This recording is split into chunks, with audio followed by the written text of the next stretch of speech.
오늘 이 말씀을 가지고 하나님은 어떤 사람을 쓰실까? 이게 제 궁금증이었어요. 그래서 이 말씀을 가지고 한번 말씀을 함께 나누도록 하겠습니다. 여러분들, 나라를 위해서 쓰임 받는다. 어떻습니까? 나라를 위해서 장관이 되고 국무총리가 되고 어떤 기관장들 고위공직에 발탁되어서 고위공직에 나라를 위해서 쓰임 받는다. 어떻습니까? 자랑스러우시겠죠? 자랑스러울 겁니다. 그래서 종종 이렇게 어떤 분들하고 얘기하다 보면 본인의 몇 대조 할아버지가 2조판 쓰셨다.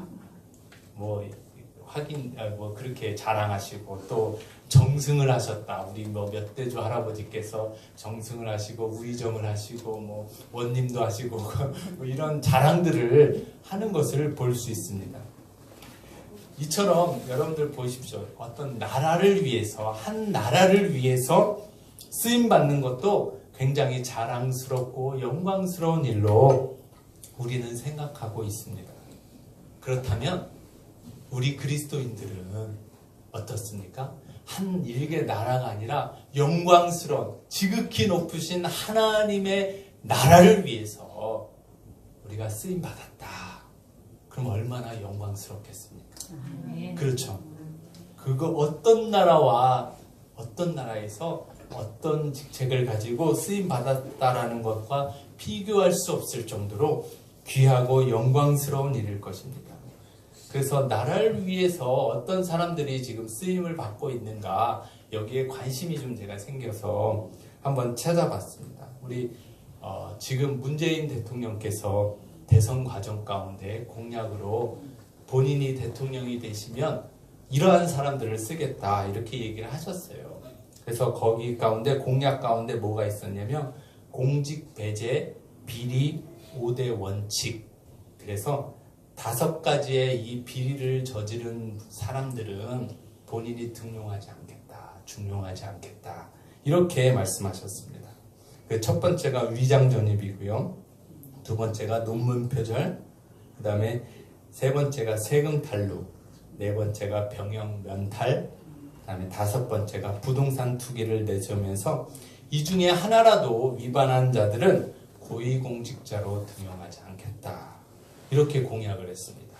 그래서 저는 사실 개인적으로 고위공직에 계신 분들은 본이 되어야 하기 때문에 바른 정의를 세우고 나가야 하는 분들이기 때문에 이 공약이 굉장히 개인적으로 마음에 들었습니다. 긍정적인 평가를 가지고 있었습니다. 그러면 그래서 또한 드는 생각이 과연 지금까지 잘 지키고 있는가 이러한 생각이 들어서 한번 살펴보기 위해서 제가 설교를 준비하면서 기사들을 찾아보고 검색을 했습니다. 그 가운데 여러 가지 기사들이 있었지만 2017년 7월 17일에 중앙일보 기사 가운데 이런 기사가 있었습니다. 문재인 정부 인사 5대 원칙 얼마나 잘 지켰나.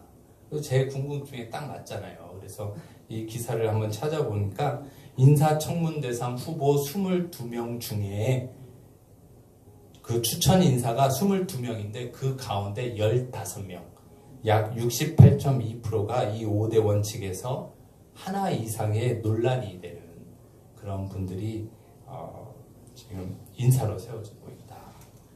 그 가운데 이렇게 말씀을 드리기 다 아시는 사이지만 이낙연 총리, 그 다음에 강경화 외교부 장관, 그 다음에 김상조 공정위원장은 4가지의 분야에서 문제가 의혹이 제기되는, 그리고 또 5대 뿐만 아니라 기타 사항에서 법 가운데 걸리는 내용들도 몇 가지씩 있다라는 겁니다.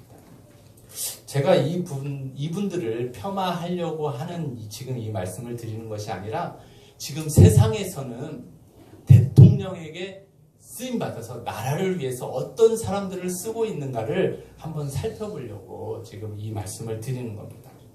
자, 그래서 제가 좀 더 살펴봤습니다. 청와대 왕실장이라고 불리는 장하성 정책실장, 그 다음에 조국 민정수석, 김상조 공정거래위원장, 그 다음에 박은정 국익권익위원장, 정형백 여성부 장관, 지금 바뀌었지만요. 탁현민, 그 다음에 홍일표 행정관, 그 다음에 그 외에도 뭐 박원순 서울시장은 좀 다르지만, 그 다음에 조희연 서울시 교육감, 이분들이 다 어디 출신이냐면 참여연대 출신입니다.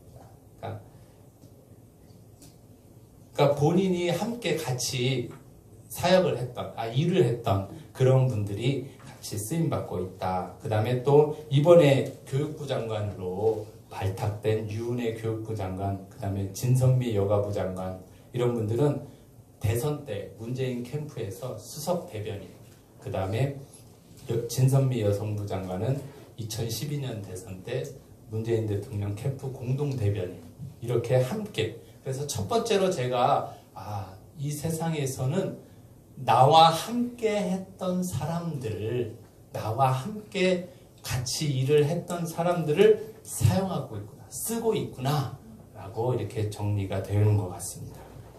그 다음에 또 더 이렇게 살펴보는 가운데 우리가 헌법재판소장 김희수 헌법재판관이 임명이 됐잖아요. 근데 그 김희수 헌법재판관은 어떤 분이었냐면 통진당 아시죠? 통진당이 그 위헌이다 해서 통진당 해산 판결 시 유일하게 반대를 했던 분이 이 김희수 재판관입니다. 그리고 또 김명수 대법원장, 이분은 우리법 연구회라고 해서 이 좌파 성향의 판사들이 모인 가운데 그 연구회 회장을 하셨던 분입니다. 그래서 이분의 판결 가운데 종북 성향의 전교조가 위법이다, 불법이다 라는 대법원의 판결을 뒤집고 정교조의 주장을 인정해 준 분이 바로 이분입니다. 그러면서 또 그 발언, 김명수 대법원장의 발언들 가운데 병역 의무가 양심적 병역 의무를 우리 인정해 줘야 된다. 그래서 우리 보면 여호와 증인들이 나는 사람을 죽이는 총을 들 수 없다. 그래서 병역을 거부하고 있잖아요. 그래서 이런 분들을 인정해 줄 필요가 있다. 그리고 대체 복무 같은 것들을 세워줄 필요가 있다. 라고 이제 주장하는 겁니다. 근데 그렇게 되면 뭐가 문제가 되냐면, 저도 여호와 증인입니다. 군대 가기 싫은 사람들은 다 저도 여호와 증인입니다 하고 여호와 증인으로 종교를 가질 수 있다. 이런 아주 좀 위험한 그런 저기가 있습니다. 그 다음에 또 한 가지 문제가 뭐냐면, 군대 내 동성애 처벌 문제를 가지고 동성애 및 성소수자의 인권도 우리 사회가 다 같이 중요한 가치로 보호해야 한다 하면서 군대 내 동성애를 허용하려고 하는 그런 주장을 하시는 그런 분이 임명이 되었다라는 겁니다. 자, 그래서 두 번째로 그 외에 제가 다 살펴볼 수는 없지만, 다 살펴보기는 어렵지만 또 한 가지 정리가 되는 게 뭐냐면, 본인의 자신의 생각과 생각이 같은 사람들을 뭐 한다라는 거예요? 등용하여서, 중용해서 쓴다라는 것입니다. 그게 이제 우리 세상 사람들의 아마 판단이고, 또 어떤 이익가치라든가 여러 가지 어떤 유익점을 따져서 또 사용하기도 하겠습니다. 자, 그렇다면 제가 이것을 말씀드리려고 하는 것이 아닙니다.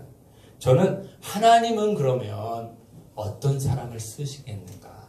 하나님이 쓰시는 사람은 누구인가? 어떤 사람인가? 이 말씀을 듣고 기왕에 우리가 신앙생활을 하고 하나님 앞에 택함을 받아서 하나님의 백성이 되었는데, 기왕이면 우리 모두 뉴성교회에 있는 모든 성도님들이 하나님의 나라를 위해서, 우리 나라도 중요하지만 나라를 위해서 쓰임받는 것도 귀하지만 더 귀한 하나님의 나라를 위해서 귀하게 쓰임받으시는 저와 여러분들 되시길 주님의 이름으로 부탁드립니다. 자, 우리가 먼저 선행에서 우리가 기억해야 할 내용을 다시 한번 좀 정리를 해드리겠습니다. 하나님께서 우리 이 세상의 많은 사람들 가운데 구별하여서 하나님의 백성이다, 하나님의 교회다라고, 하나님의 사람들이다라고, 그리스도인이다라고 부른 사람들이 누구냐면 우리 성도입니다. 그걸 우리 성도라고 얘기하잖아요. 그러니까 우리는요, 세상의 많은 사람들 가운데 하나님께서 구별하여 부르심을 받은 자들이 바로 우리 교회인 성도인 것입니다. 또 그 가운데 또 이스라엘을 하나님 나라 수많은 나라 중에 이스라엘이라는 민족을 택하셨잖아요. 마찬가지로 그렇게 택하셨다라는 겁니다. 그리고 이 성도들 교회들 가운데서도 또 구별하여서 뭘로 세우냐면 리더로 영적인 지도자들로 세우는 것입니다. 자, 우리가 여기서 알 수 있는 것은 한번 보시면 이스라엘에서도 그 많은 사람들 중에 누구를 택하셨어요? 출애굽을 위해서 모세를 선택하셔서 그를 지도자로 하나님이 사용하셨다라는 겁니다. 자, 그렇다면 하나님은 구별하여서 하나님이 쓰시는 자들을 구별하여서 하나님께 가까이 두고 그들을 사용하신다라는 겁니다. 자, 그 말씀이 민수기 16장 9절 말씀에 있는데요. 다 같이 한번 읽어보도록 하겠습니다. 시작.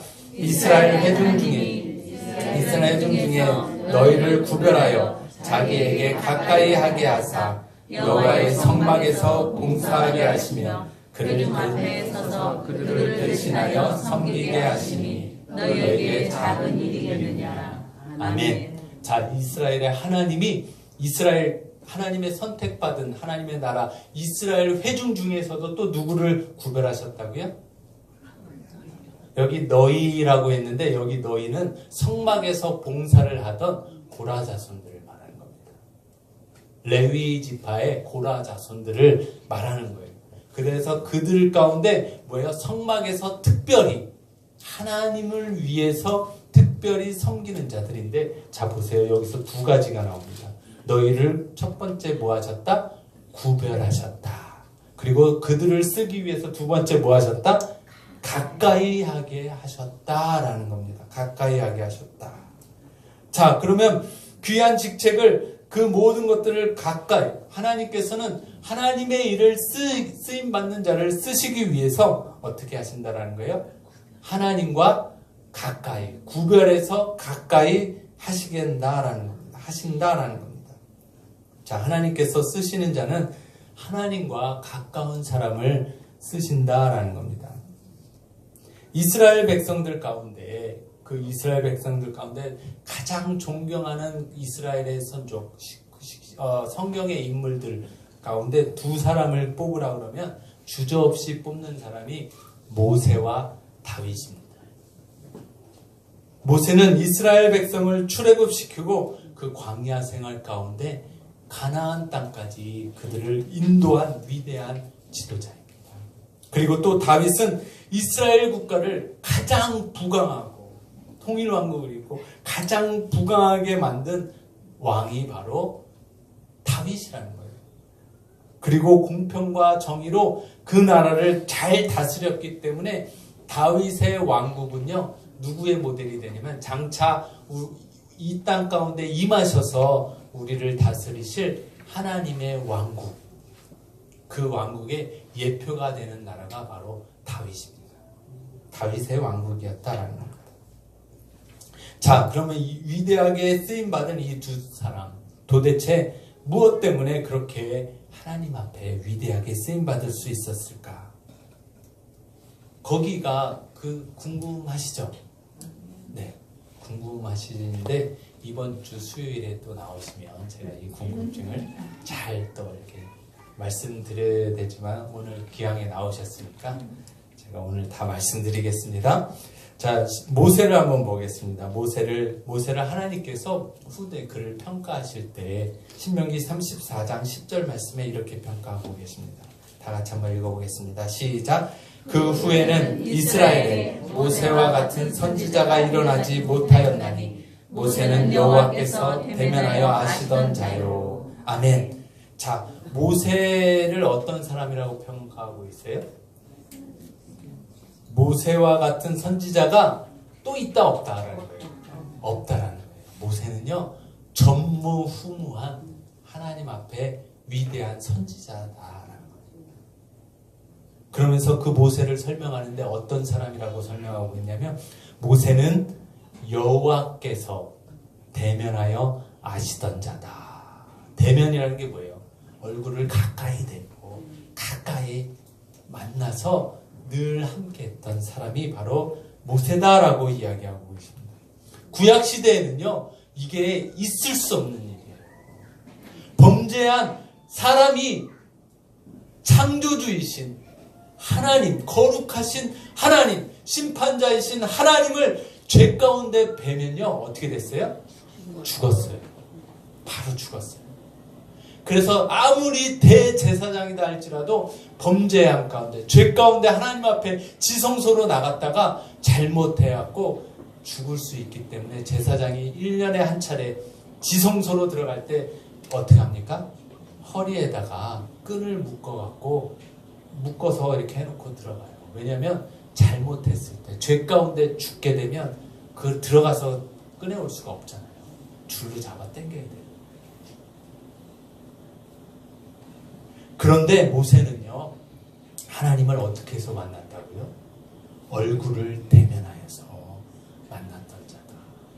하나님께서 그렇게 그를 가까이 하셨다라는 겁니다. 하나님과 그렇게 가까운 사람이 바로 모세였다라는 겁니다.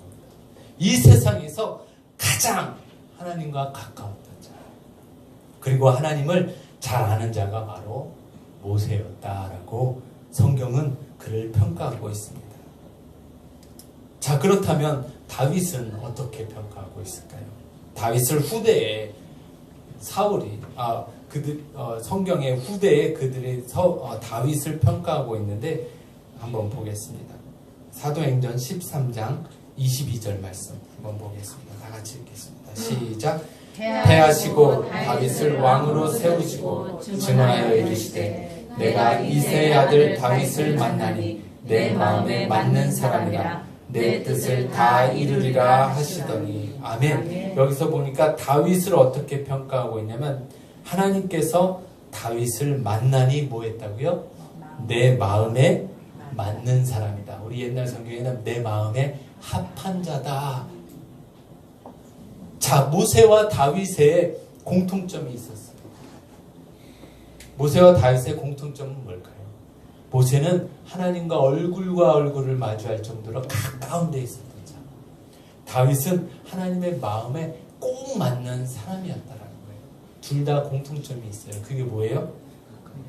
하나님과 가까이에서 하나님의 마음을 잘 알고 있었던 자다. 잘 알고 있었던 자다. 하나님의 마음을 잘 알았다는 것은 하나님의 뜻하신 바를 잘 알고 하나님의 계획이 무엇인지를 잘 알고 또 하나님이 무엇을 좋아하시는지를 알고 또 하나님이 무엇을 싫어하시는지를 잘 알고 있었던 자다라는 겁니다. 그래서 두 번째로 우리가 알 수 있는 사실은요, 하나님이 쓰시는 사람은 어떤 사람이라는 거예요? 하나님의 마음을 아는 자를 주님이 쓰신다라는 겁니다. 여러분들, 우리가 하나님께 쓰임 받는다라는 것은요, 우리가 쓰임 받고 있다라는 것을 사역한다 이렇게 얘기합니다. 하나님의 주신 사역을 감당한다 이렇게 얘기합니다. 그런데 우리가 사역을 감당할 때는요, 일만 잘해서는 안 된다라는 겁니다. 일만 잘해서는 안 된다라는 겁니다. 왜냐면요, 하나님께서 굳이 그 일들을 하는 사람이 그 일들을 하나님이 못해서 하나님이 도움이 필요해서 우리를 들어서 사역자로 쓰시는 거 아니잖아요. 그렇죠? 맞습니까? 하나님의 능력이 모자라서 우리의 도움이 필요해서 제 도움이 필요해서 이렇게 쓰시겠습니까? 아니다라는 거예요. 하나님이 그러실 거면 오히려 일을 하실 거면 누굴 보내면 돼요? 우리보다 일 더 잘하는 천사들을 보내면 돼요.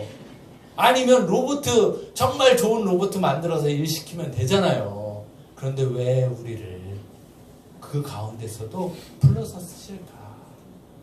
여러분들, 그러면 왜 우리를, 하나님은 우리 택하신 하나님의 백성들을 사용하실까? 여러분들, 왜 그럴까요? 그것은요, 하나님은 그 사역 가운데, 하나님이 하시고자 하는 그 일 가운데 우리를 뭐 하시는 거예요? 동참시켜 주심으로, 하나님이 하시고자 하시는 일에 우리를 동참시켜 주심으로 우리가 그 일을 같이 동사동력하는 거잖아요. 동사동력하면서 뭘 알아가는 거예요? 하나님의 마음을 아는 거예요. 하나님의 마음을 알기를 원하시는 거예요. 하나님의 그 마음을 알고 하나님의 그 마음을 나눌 수 있고 이해할 수 있고 같이 할 수 있는 하나님의 백성으로, 하나님의 자녀로 우리를 부르셨다는 거예요. 그 가운데 우리를 동참시키시길 원하시는 줄 믿으시기 바랍니다. 여러분들, 그래서요, 우리가 앞으로 우리 교회가 사역을 해나갈 때, 여러분들 사역을 할 때는요, 일보다 더 중요한 것은 뭡니까? 하나님의 마음을 함께 나누어 가는 거예요. 여러분들, 사역에만 너무 몰두하시지 마시기 바랍니다. 아시겠습니까? 괜찮습니다. 사역 잘 하시는 분들이 계시면 저는 좋아요. 저는 편하니까. 그러나 그것을 원하는 게 아니라 우리가 하나님의 마음, 일보다 더 중요한 것은 하나님의 마음을 알아가는 것인 줄 믿으시기 바랍니다. 고린도전서 2장 16절 말씀 한번 읽어보겠습니다. 시작. 누가 주의 마음을 알아서 주를 가르치겠느냐? 그러나 우리가 그리스도의 마음을 가졌느니라. 아멘. 사도 바울이 사역에 대해서 이야기할 때 그것을 뭐라고 얘기하면 주의 마음을 알아서 주님을 가르치는 것, 그게 뭐라는 거예요? 그게 사역이라는 거예요. 우리를 부르시고 우리를 택하시고 우리를 사용하시는 이유 중에 하나가 주님의 마음을 뭐하라는 거예요? 가르칠 수 있는 자가 되어야 된다는 거예요. 주님을 가르칠 수 있는 자가 돼야 되는 것. 여러분들, 주님을 잘 모르는데 주님에 대해서 가르칠 수 있습니까? 주님에 대해서 소개할 수 있습니까? 여러분들 보세요. 주님에 대해서, 주님을 알지 못하는 자에게 소개하는 것, 그게 뭐예요? 그게 뭐예요? 전도잖아요. 전도. 그렇죠. 또 주님을 알긴 아는데 잘 모르는 자들에게 주님을 가르쳐주는 것, 그게 뭐예요? 그게 뭐 성경 공부가 될 수도 있고 우리 크리스찬 라이프와 같은 그런 것들이 될 수 있고. 자, 여러분들 보세요. 그래서 주님께 쓰임받는 사역할 수 있는 자는 어떤 사람이어야 되는 거예요? 주님의 마음을 아는 자예요. 주님의 마음을 아는 자가 주님의 사역 가운데 쓰임받을 수 있게 되는 줄 믿으시기 바랍니다. 아멘. 여러분들, 마음을 안다라는 것, 그 마음은요, 우리 성경에는 중심이라고도 표현되어 있는데 그 마음에서 뭐가 나옵니까? 생각이 나오잖아요. 생각. 마음속에 뭐가 있어요? 내 뜻이 있어요. 마음속에 생각이 있고 그 다음에 마음에서 뭘 계획해요? 자기의 길을 계획한다는 거예요. 그래서 잠언 16장 9절에 사람이 마음으로 자기 길을 계획할지라도 그 걸음을 인도하시는 자는 누구라고요? 하나님이시다. 우리의 마음과 중심을 아시는 분이기 때문에. 그 다음에 그 마음과 중심을, 그 마음에는 뭐예요? 저 사람 마음씨가 참 좋아. 그 뭐가 좋다라는 거예요? 생각이 참 좋다라는 거예요? 아니요. 그의 성품과 인격과 인품이 좋다라는 거잖아요. 그 세 가지가 있다라는 겁니다. 여러분들 보세요. 그러면 하나님의 생각, 하나님의 뜻, 하나님의 계획, 이건 어떻게 알아갈 수 있습니까? 어떻게 할 수 있어요? 네? 뭘 통해서요? 말씀을 통해서. 하나님의 말씀, 주신 말씀을 통해서 알 수 있고, 또 뭐예요? 우리가 기도함으로 알 수 있는 거잖아요. 기도함으로. 자, 우리가 그래서 하나님의 생각과 뜻과 계획을 알기 위해서는 기도하고 주의 말씀을 듣고 배우고 힘쓰는 그 가운데 우리가 알아갈 수 있다라는 겁니다. 그런데 제가 지금 기도에 대해서 좀 말씀을 드리려고 합니다. 기도가 우리 가운데 좀 오해된 부분들이 있어요. 우리나라가 기독교가 들어오기 전에 우리나라는요, 어떤 국가였냐면 미신이 아주 그런 미신들, 그러니까 뭐야? 우리나라 사람들이 정성을 들여서 막 이렇게 빌고, 그쵸? 정한수 떠놓고 빌고, 좀 뭐 큰 바위가 있으면 거기에다 촛불 켜놓고 기도하고, 빌고, 기도하고, 그 열심히 뭐 했어요? 나의 소원을 빌었던 그런 습관들이 남아있어요. 우리 가운데. 근데 기독교가 들어와서 기도를 하라 그랬더니 기도에 대해서 잘 열심히 배우기도 전에 열심히 우리 습관대로 그 대상을 하나님께서 뭐 하고 있어요? 열심히 빌고 있단 말이에요. 그래서 우리가 기도하라고 하면 열심히 내 간구를, 내 기도를 또 좀 더 성숙한 분들은 주변의 많은 사람들을 위해서 중보하고 기도하고 그 간구만 열심히 하고 계신다는 거예요. 그런데 기도의 핵심은요, 뭐예요? 기도는요, 너희는 골방에 들어가서 은밀한 중에 기도하라. 하나님과 긴밀하게, 은밀하게 만나는 그런 귀한 시간이다라는 거예요. 하나님과 귀하게 만나서 교제하는 시간이에요. 그렇다면 우리가 지금 하는 기도는 대부분 하나님 뭐 하고 막 기도하고 우리 기도 제목을 아뢰는 기도를 많이 하시잖아요. 근데 그 기도를 그 기도 잘 하시는 거예요. 하셨으면 그 다음에는 뭘 해야 돼요? 또 이제 주님께서 말씀하시는 걸 들어야 되잖아요. 주님이 나에게 뭐라고 말씀하시는, 주님의 마음이 무엇인지 그것을 듣는 기도를 더 많이 하시기 바랍니다. 더 많이 해야 내가 아뢰는 기도, 내가 제가 이것을 어떻게 표현했냐면 내 소원만을 간구하는 기도를 뭐라고 얘기하냐면 이방인의 기도다, 이렇게 저는 명칭을 합니다. 여러분들 이런 이방인의 기도만 열심히 하면요, 그 사람은요 하나님의 마음을 잘 몰라요. 어떤 사람을 만나는데 내가 일방적으로 1시간, 2시간 동안 내 얘기만 하고 끝나고 돌아오면 제가 그 사람을 알 수 있습니까? 없다라는 거예요. 그분은 나를 알 수 있지만, 그렇기 때문에 우리가 이 이방인의 기도만 해서는 하나님과 친밀감을 가질 수 없습니다. 그렇기 때문에 우리가 기도하실 때 하나님의 음성을 듣고, 그 다음에 꼭 기도를 무릎 꿇고 뭐 이렇게 해야 되나요? 아니잖아요. 그렇죠. 제가 어떤 사람들을 만나고 또 어떤 때는 이게 하나님, 제가 이 사람한테 복음을 전해야 됩니까? 그럼 전해야 되는데 어떻게 할 수 있을까요? 이런 기도를 대화하면서 들으면서 속으로 기도한단 말이에요. 그러면 하나님께서 지혜도 주시고 상황도 만들어 주시고 때로는 말씀도 주셔서 복음을 전해야 될 것 같으면 복음을 전해야 되고 그렇게 인도해 주신다는 거예요.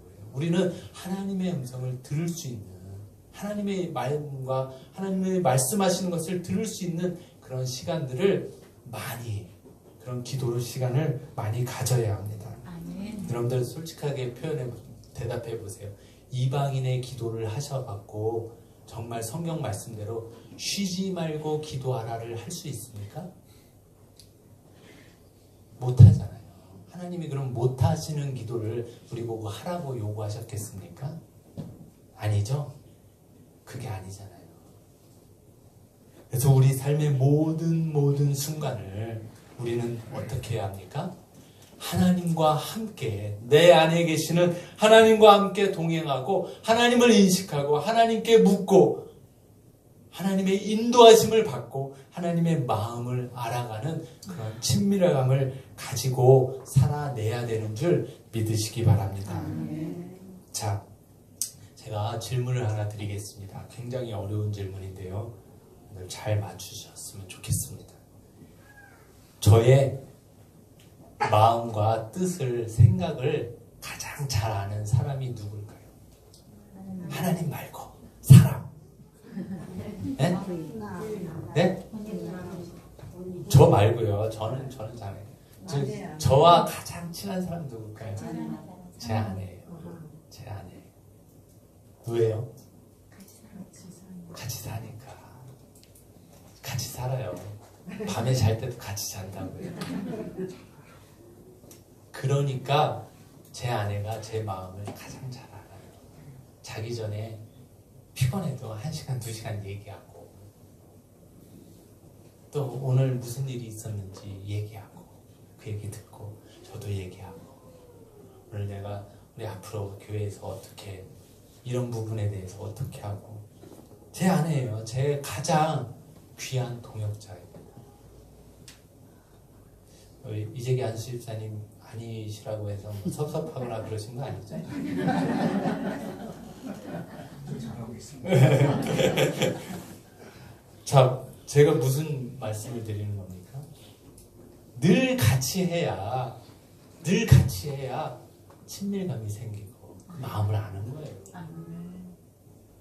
이것이 친밀감의 비결입니다. 우리가 예배를 드리고 교회 예배당을 빠져나갈 때 하나님 다음 주에 또 올게요 이러고 가는 사람하고 주님과 함께 동행하면서 하나님 오늘도 주신 하루, 오늘 또 주신 이 직장에서 또 오늘도 만나게 하는 이 사람 가운데 하나님의 뜻을 묻고 구하고 또 그 직장 가운데서 그 일들을 행하고 마트에 갈 때나 집에 있을 때나 주님과 늘 동행하는 사람하고 친밀감의 차이가 있을 수밖에 없다는 거예요.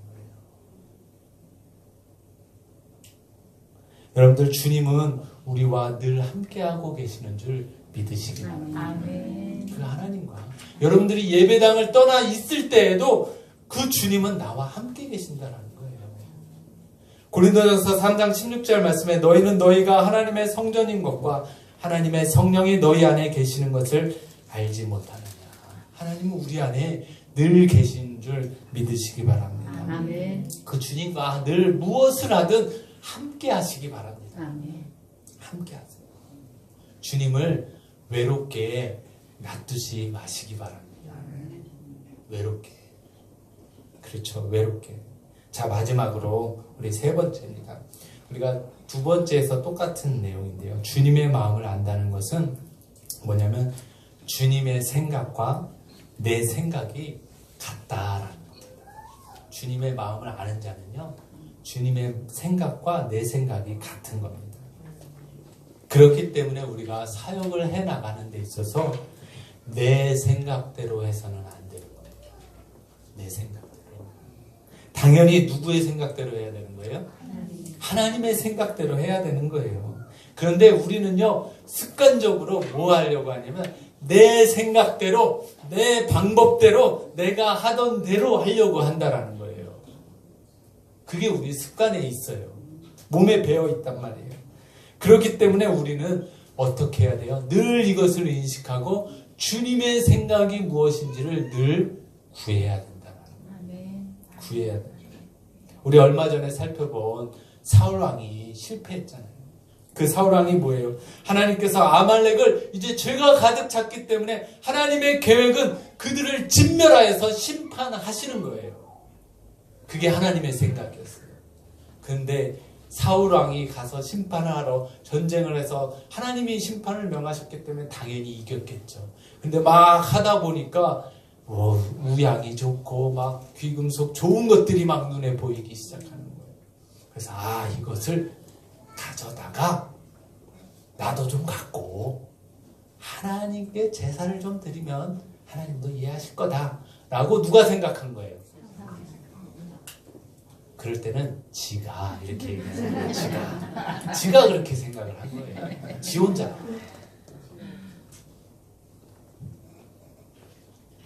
그러니까 자꾸 자기 생각대로만 하게 되면 어떻게 되는 겁니까? 23절 후반절 다 같이 읽겠습니다. 시작. 왕이 여호와의 말씀을 버렸으므로 여호와께서도 왕을 버려 왕이 되지 못하게 하셨나이다 하니. 자꾸 자기 생각대로 하나님의 생각과 말씀이 아닌 다른 내 생각을 자꾸 하게 되면 어떻게 되는 겁니까? 쓰임받지 못한다. 쓰임받지 못한다. 그 왕의 자리를 취하셔서 누구에게 주시는 거예요? 내 마음과 똑같은, 내 생각과 똑같은 생각을 품고 있는 누구에게 주신 거예요? 다윗에게 주시는 거예요. 여러분들 우리는요, 그래서 내 생각을 자꾸 누구의 생각과 맞추는 훈련을 해야 합니까? 하나님의 생각과 맞추는 훈련을 해야 돼요. 우리는 하나님의 뜻을 잘 분별하지 못하는 자, 하나님의 생각을 잘 알지 못하는 자를 육에 속한 자다. 성경은 이렇게 얘기합니다. 고린도전서 2장 14절 말씀 한번 보겠습니다. 시작. 육에 속한 사람은 하나님의 성령의 일들을 받지 아니하나니 이는 그것들이 그에게 어리석게 보이며 또는 그는 그것들을 알 수도 없나니 그러한 일은 영적으로 분별되기 때문이라. 아멘. 육에 속한 사람은 그 안에 뭐가 안 계셔요? 성령님이 안 계시기 때문에 영이신 하나님의 계획과 생각과 뜻을 알 수 없다라고 분명히 이야기하고 있습니다. 자, 그렇다면 바꿔서 얘기하면요, 우리는 하나님의 자녀잖아요. 구원받은 자녀잖아요. 그러면 우리 안에 누가 계신다고요? 성령님이 계신 자들은 뭘 알 수 있다라는 거예요? 그 성령님으로 영이신 하나님의 계획과 생각을 알 수 있게 된다라는 겁니다. 그렇다면 우리가 성령님, 우리 안에 계신 성령님의 인도하심을 받아서 무슨 일을 만나든지 어떤 사건을 만나든지 그것을 누구의 생각으로 해석할 수 있어야 돼요? 하나님의 생각으로, 하나님의 계획으로, 하나님의 뜻이 무엇인지로 그 사건과 그 일들을 우리는 해석해낼 수 있어야 영적인 사람이 되는 거예요. 그렇기 때문에 우리가 또한, 우리가 전에는 제가 어떻게 말씀드렸습니까? 하나님의 뜻과 생각과 계획이 담긴 이 말씀으로 모든 사건들을 우리는 뭐 하라고요? 말씀으로 해석하라 라고 부탁을 드렸잖아요. 자, 그렇다면 우리가 날마다 우리가 하나님의 생각을 알기 위해서 성령님의 도우심을 구하시기 바랍니다. 아멘. 우리 말씀을 한번 정리해 보겠습니다. 하나님은 어떤 사람을 쓰십니까? 하나님은 어떤 사람을 쓰실 때 먼저 구별하여서 가까이 하고 가까이 두고 쓰신다라는 겁니다. 그 이유는 가까이 있어야 누구의 마음을 알아요? 하나님의 마음을 알 수 있기 때문에, 하나님의 마음을 바로 알아야 하나님을 전해줄 수 있다는 거예요. 소개할 수 있기 때문에 그렇습니다. 하나님의 마음을 전하는 것, 이것이 사역이다라고 말씀드렸습니다. 그렇기 때문에 우리가 하나님의 마음을 알고 그 마음의 그 뜻대로 행하는 것, 그것이 사역이 되는 것입니다. 위대한 하나님 나라의 이 사역에 우리가 쓰임받기 위해서 첫 번째로 뭐 하라고요? 하나님을 가까이 해야 합니다. 주일 예배 시간에만 우리가 하나님을 만나고 내가 기도하는 시간에만 하나님을 만난다라고 생각하지 마시기 바랍니다. 우리 안에 누가 계신다고요? 성령님, 하나님이 함께하고 계신다. 나와 함께 하시는 하나님과 모든 순간순간 모든 삶 속에서 하나님과 동행하시길 주님의 이름으로 부탁드립니다. 아멘. 그렇게 하나님과 늘 가까이 할 때 두 번째로 우리는 하나님의 마음을 알 수 있습니다. 하나님의 마음을 안다는 것은 하나님의 뜻이 무엇인지, 계획이 무엇인지, 어떠한 분이신지, 하나님이 무엇을 기뻐하시는지, 하나님이 무엇을 미워하시는지 그것을 알 수 있다는 겁니다. 마지막으로 우리가 하나님의 마음을 아는 자는요, 하나님의 생각과 나의 생각이 같다라는 겁니다. 하나님의 마음, 하나님의 생각 가운데 내 생각을 맞추는 훈련을 하는 자가 하나님의 마음을 아는 자다라는 것을 꼭 기억하셔서 우리 삶 가운데 성령님의 도우심을 구하고 늘 하나님과 동행하며 하나님의 마음을 알고 하나님의 생각과 계획 가운데 내 생각을 맞추실 수 있는, 그래서 귀하게 이 시대 가운데 하나님의 나라에 위대하게 쓰임받는 하나님의 사람들이 모두 다 되시길 주님의 이름으로 부탁드립니다. 기도하겠습니다. 사랑의 주님, 감사합니다. 하나님, 수많은 사람들 가운데 우리를 구별하여 하나님의 백성으로, 하나님의 자녀로 삼아주심을 감사드립니다. 하나님 또한 그 가운데 하나님을 가까이 하고 하나님의 마음을 아는 자들, 또 하나님의 생각을 아는 자를 주님, 하나님을 전하기 위해서 들어서 우리를 사역자로, 하나님의 사역을 감당하는 자로 우리를 삼으심을 감사드립니다. 하나님, 우리가 주님의 사역을 잘 감당하기 위해서 주님과 늘 가까이, 주님과 늘 동행할 수 있는 우리 모든 순간 가운데 주님과 함께 동행할 수 있는 믿음의 성도님들 모두 다 되어지게 도와주시옵소서. 그래서 하나님의 마음을 알고 하나님이 기뻐하시는 것에 우리가 함께 기뻐하고 하나님이 미워하시는 것을 우리가 미워할 수 있는, 그래서 하나님의 뜻과 계획을 이루어드릴 수 있는 그런 하나님의 사람들이 모두 다 되어지게 도와주시옵소서. 하나님의 생각에 우리의 생각을 맞추게 도와주시고 하나님의 계획 가운데 우리의 계획을 맞출 수 있는 하나님의 사람들로 주여 우리를 사용하여 주시옵소서. 그래서 이 악한 시대 가운데 하나님의 나라를 위하여서 영광스러운 하나님의 나라를 위해서 귀하게 쓰임받는 우리 뉴송교회와 뉴송에 속한 모든 성도님들 되어줄 수 있도록 주여 우리를 사용하여 주시옵소서. 예수님의 이름으로 감사드리며 기도드리옵나이다. 아멘.